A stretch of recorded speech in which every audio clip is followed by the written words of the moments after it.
Okay तो traders, जैसा कि आप देख रहे हैं कि स्टॉप लॉस हिट हो चुका है इंट्राडे के अंदर में। और हमने अपने कम्युनिटी पोस्ट में भी शेयर किया था। तो 623 रुपया कहीं स्टॉप लॉस गया है। ऑर्डर बुक देखेंगे तो कोलपाल के अंदर में मेरा ट्रेड था शॉर्ट साइड में 9:31 पे हमने पहला शॉर्ट किया 30 क्वांटिटी से 2013 के पास। बट यहाँ पे एग्जीक्यूट नहीं हो पाया, जिस वजह से हम कैंसिल किए। देन उसके बाद 2008 के पास भी हम एक बार ट्राई किए, लेकिन यहाँ पे भी नहीं मिला, फिर हमको कैंसिल करना पड़ा। देन वापस से 2004 के पास जाकर के हमने इसे एग्जीक्यूट किया। मतलब कि एक तरह से बोल सकते हैं ऐसा हमारे अंदर क्रिएट, मतलब प्राइस को देख करके हमारे दिमाग में ये चल रहा था कि अब फोमो आने लगा कि अब हम मिस कर दिए ट्रेड को। क्योंकि इससे पहले एक और मेरे पास ट्रेड था जो कि लाल पैथ लैब का था, जिसमें कि काफ़ी स्ट्रॉन्ग मोमेंटम दिया और हम मिस कर दिए। तो जिस वजह से मेरे दिमाग में चल रहा था कि कहीं ये भी ना मिस हो जाए हमसे, इस वजह से 9:38 पे 2004 के पास जाकर के हमने इसे एग्जीक्यूट किया 40 क्वांटिटी। देन कोशिश किया कि वह ऊपर आएगा तो कुछ क्वांटिटी और ऐड करेंगे, तो 2012 के पास जाकर के कुछ क्वांटिटी और हमने ऐड किया। ऐसे इनिशियली मेरा एंट्री का प्लानिंग था 2015 के पास। चार्ट पे अभी हम चलेंगे, डिस्कस करेंगे, लेकिन आप देखेंगे तो स्टॉप लॉस इसका हिट हो चुका 2018 के पास था, जिसमें से कि 62 पैसा कहीं मेरा स्लिपेज गया। तो आप ऑर्डर बुक देखें तो 218 के आसपास हम लगाए थे, लेकिन 2018 रुपये 62 पैसे के पास जाकर के मेरा एग्जीक्यूट हुआ पूरा ट्रेड, और ये 623 रुपया का स्टॉप लॉस गया। बात करते हैं ट्रेड लेने के पीछे का लॉजिक क्या था, क्या थिंकिंग था। और आज के ट्रेड्स, ये ट्रेड जो है काफ़ी इंटरेस्टिंग लर्निंग आपको सिखाएगा, काफ़ी इंटरेस्टिंग लर्निंग देगा। तो सबसे पहले हम बात करते हैं कि हमने शॉर्ट साइड में क्यों प्लान किया, ओवरऑल मार्केट में क्या दिख रही थी। तो यदि आप आज के दिन पे न्यूज़ देखेंगे तो आरबीआई का पॉलिसी आने वाला था और रेट कट के ऊपर बात डिस्कशन था। तो ये मेरा थिंकिंग था कि मार्केट के अंदर वोलेटिलिटी रहेगा, और वोलेटिलिटी ज़्यादातर चांसेस रहता है कि शॉर्ट साइड में ही रहेगा। तो इसलिए हमने शॉर्ट साइड में ही कुछ स्टॉक को सिलेक्ट किया। दो स्टॉक मेनली मेरे proper setup, proper chart pattern पे जो कि हम ट्रेड करते हैं उस पर ही मिला हमको दो स्टॉक। तो उसके अंदर में हमने प्लान शुरू किया। तो सबसे पहले निफ्टी 50 का ये चार्ट पैटर्न देखेंगे। आज के दिन पे हम लोग माइनर सा गैप अप ओपनिंग दिए थे और एक इम्पॉर्टेंट रेजिस्टेंस के ऊपर दिए थे ओपन।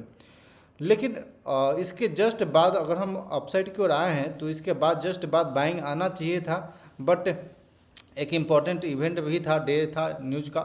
तो जिस वजह से ये हाई चांस था कि वोलेटिलिटी रहेगा, ऊपर जाएगा नीचे आएगा, नीचे जाएगा ऊपर जाएगा। ऐसे में जो ब्रेकडाउन वाला स्टॉक है, जो वीक स्टॉक है, वहाँ पे हाई चांस है कि सेलिंग आएगा। तो उसी वजह से हमने एफएमसीजी का जो कि एक मतलब कि वीक सेक्टर है, वहाँ से दो स्टॉक को हमने ट्रैक करना शुरू किया। ऐसे में हमारे पास नेस्ले इंडिया भी था, कोलपाल था, लाल पैथ लैब था। तो लाल पैथ लैब में सबसे पहले मेरा ट्रेड दिखा, आपको यहाँ पे दिखाते हैं एक सेकेंड यहाँ पे, क्योंकि हम ये investing.com के अंदर में ही अपना चार्ट पैटर्न सेलेक्ट करते हैं, वो भी मैनुअली। तो आप देखेंगे ये कुछ ट्रेंड लाइन बन रहा था, जिसका रिस्पेक्ट करते हुए ये स्टॉक डाउनसाइड की ओर आ रही थी। और ये एक ट्रेंड लाइन हम लोअर लेवल से बना जिसमें कि क्लियर कट सपोर्ट था, लेकिन कल के दिन पे ब्रेकडाउन आ गया। आज फर्स्ट 15 मिनट के अंदर में देखेंगे तो काफ़ी स्ट्रॉन्ग ये अपसाइड की ओर आया था अपने रेजिस्टेंस के पास। लेकिन मेरा कॉन्फिडेंस इस कैंडल को देख करके थोड़ा सा डाउन हो गया, मतलब कि कॉन्फिडेंस नहीं आ रही थी। लेकिन एक इम्पॉर्टेंट रेजिस्टेंस, थोड़ा सा ये यही दिक्कत होता है कि कॉन्फिडेंस जब गड़बड़ होती है तो थोड़ा सा दिक्कत हो जाता है। और दूसरी बात ये भी था कि 9:45 अभी तक हुआ नहीं था, जिस वजह से मेरा ये थिंकिंग कह रहा था कि अभी हम थोड़ा सा वेट करते हैं, और इस वजह से हम यहाँ पे एग्जीक्यूट नहीं कर पाए इस कैंडल पे। और ये कैंडल एक ही कैंडल में आप देखेंगे तो लगभग टारगेट को अचीव इजी वे में कर लिया। लगभग अगर हम इंटर करते तो 7 रुपये का रिस्क रहता, क्योंकि मेनली हम ऐसा प्लानिंग करते हैं कि जितने का स्टॉक है उसका 50% मेरा स्टॉप लॉस रहना चाहिए। मतलब ये 500 का 1500 का स्टॉक है तो मेनली 7 रुपया, 8 रुपया या फिर 6 रुपया के आसपास कहीं हमको रिस्क मिलेगा तो हम ट्रेड को प्लान करेंगे। तो बिल्कुल उसके हिसाब से ही हमको ये ट्रेड मिल रहा था, बट 9:45 से पहले मिल रहा था। तो जिस वजह से मेरा एग्जीक्यूशन का जो कॉन्फिडेंस है वो नहीं आ रहा था। लेकिन ये काफ़ी अच्छा फॉल दिखा दिया, और इंट्राडे के अंदर में लगभग 2% के आसपास अपने हाई से फॉल दिखाया। बट ये ट्रेड हम मिस कर चुके थे। लेकिन ये सिंपल आप चार्ट पैटर्न एक बार देख लीजिए, इस तरह के चार्ट पैटर्न को हम सिलेक्ट करते हैं अपने ट्रेड के लिए। इंट्राडे में जो भी ट्रेड करना होता है उसे हम इसी चार्ट पैटर्न पे सिलेक्ट करते हैं। देन अगला चार्ट पैटर्न मिला हमको कोलपाल।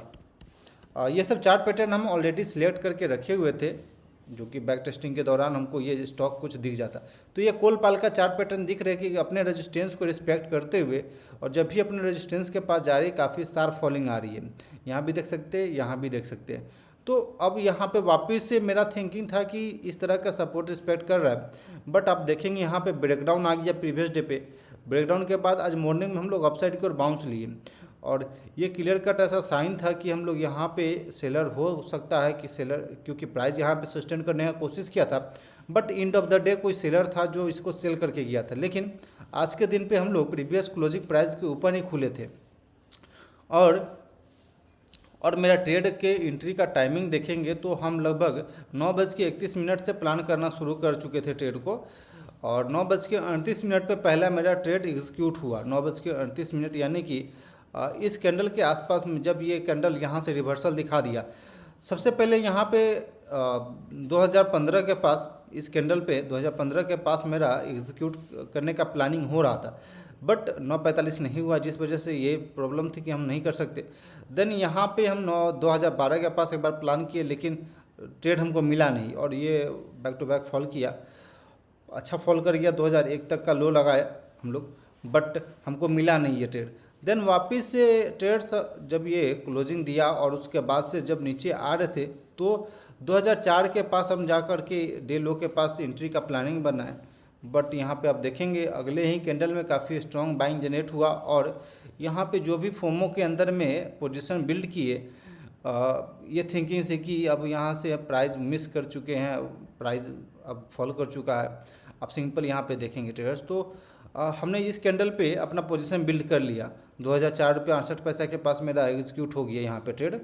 हमें ये थिंकिंग लग रहा था ट्रेडर्स कि ये फॉल करना शुरू कर चुका और ये ब्रेकडाउन दे चुका है, तो हम यहाँ पे कुछ इंटर करते क्वांटिटी, अगर यहाँ से वापस बाउंस लेकर आता है तो कुछ क्वांटिटी ऐड करेंगे। बट आप लॉन्ग टेल कैंडल दिख रहा है यहाँ पे, लॉन्ग टेल का मतलब ये सिंपल दिख रही है कि लोअर लेवल पे इसका सपोर्ट काफ़ी अच्छा बन रहा है और लोअर लेवल को काफ़ी अच्छा रिस्पेक्ट कर रहा है। देन डे लो को रिस्पेक्ट किया और वापस यहीं से प्राइस थोड़ा सा नीचे गया और वही टर्न अराउंड करके अपसाइड की ओर गया। बट जो अपना प्लान होता है कि हम और अपने अगेंस्ट में प्राइस ऊपर आएगी तो कुछ क्वांटिटी और ऐड करेंगे ताकि जो वोलेटिलिटी रहती है प्राइस के अंदर में, इक्विटी के अंदर में, उसका बेनिफिट मिल सके। बट यहाँ पे हम कुछ क्वांटिटी ऐड किए जो कि 2012 के पास था और ऊपर जा कर के वापस से मेरे स्टॉप लॉस को हिट किया और देन वापस से फॉल करके नीचे आ गया।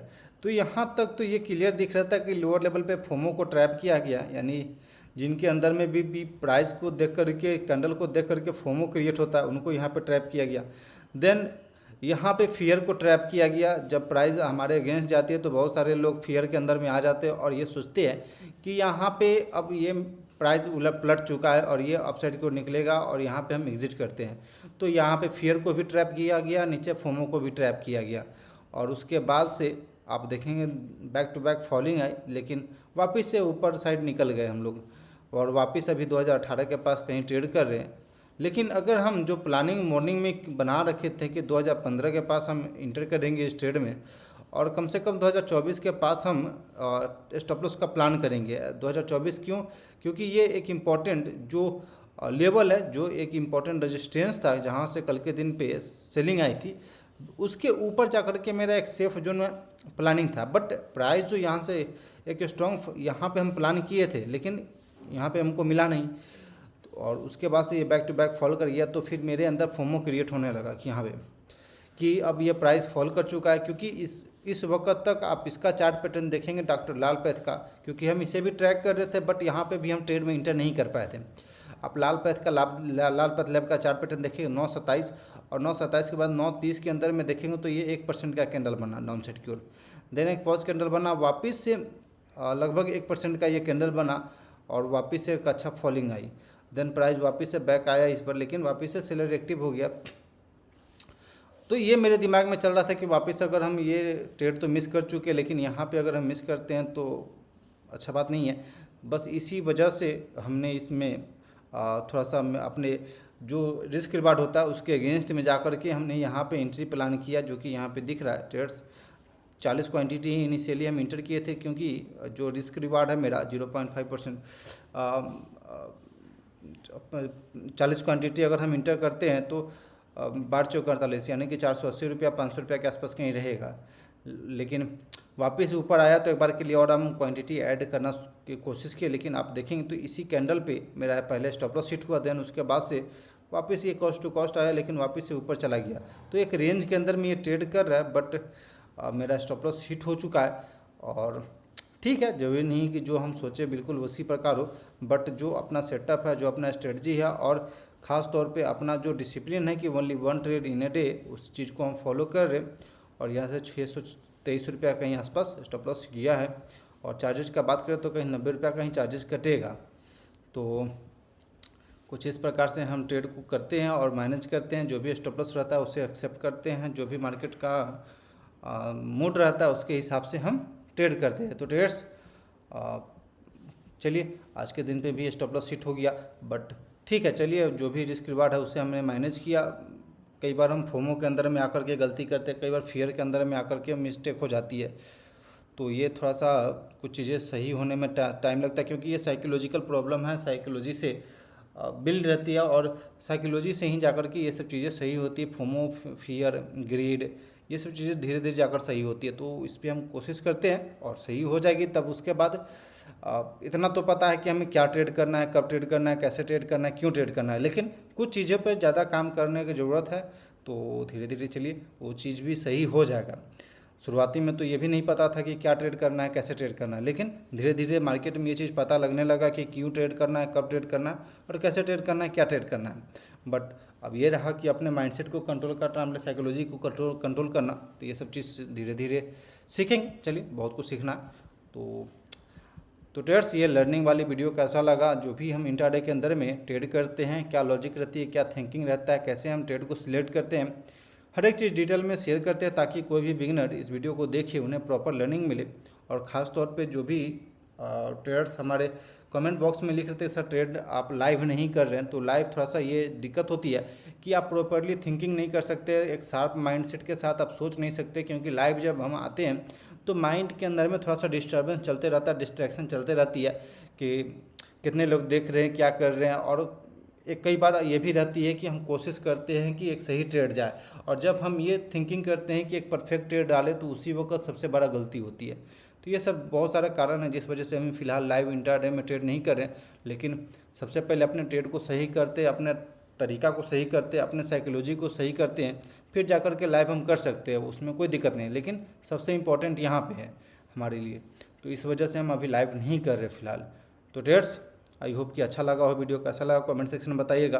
कोई सजेशन चाहिए तो आप कमेंट सेक्शन में लिख सकते हैं।